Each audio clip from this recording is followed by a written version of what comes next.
नमस्कार, मी पंजाब डक. आज आहे 22 जुलै 2025.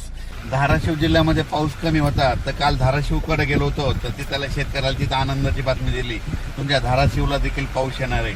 त्याच्यानंतर बीड जिल्ह्यात देखील गेलो होतो, कडाष्टीकडे, तिकडे देखील सांगितलं की बीड जिल्ह्यामध्ये देखील पाऊस येणार आहे. तर बीड जिल्ह्यामध्ये रात्रभर पाऊस चालू आहे. त्याच्यानंतर जालना जिल्ह्यामध्ये रात्रभर पाऊस चालू आहे. परभणी जिल्ह्यामध्ये रात्रभर पाऊस सुरू आहे. नांदेड जिल्ह्यामध्ये रात्रभर पाऊस सुरू आहे. 12 तास झाले सारखा पाऊस चालू आहे. हिंगोलीकडे देखील पाऊस चालू आहे. त्याच्यानंतर यवतमाळ म्हणजे बुलढाण्याकडे देखील पाऊस, जालन्यात देखील पाऊस चालू आहे.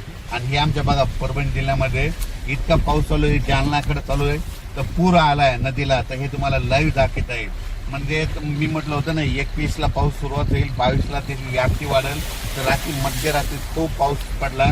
आणि हे पाहू शकता आता या ठिकाणाहून राज्यात. परत सांगतो की राज्यामध्ये 21 जुलै, 22, 23, 24, 25, 26, 27 तारखेपर्यंत राज्यात जोराचा पाऊस पडणार आहे.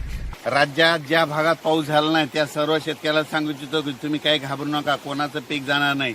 तुम्हाला एक सांगू इच्छितो, ज्या भागात झालं नाही त्यांच्या भागामध्ये आज 22 तारखेला, उद्या 23, 24, 25, 26, 27 तारखेपर्यंत धुळे जिल्हा, नंदुरबार जिल्हा, जळगाव जिल्हा, नाशिक जिल्हा, लासूर, त्याच्यानंतर शिर्डी, कोपरगाव, त्याच्यानंतर इकडं संगमनेर तालुका, त्याच्यानंतर इकडं राहुरी तालुक्यामध्ये, त्याच्यानंतर इकडं 2 तालुक्यात, म्हणजे ज्या भागात पाऊस पडलेला नाही तिकडे देखील पाऊस पडणार आहे.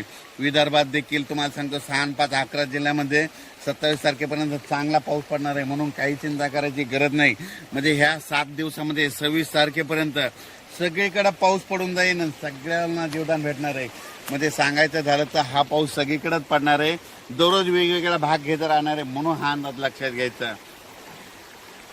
अचानक वातावरणात बदल झाला तर लगेच एक मेसेज दिला जाईल. धन्यवाद.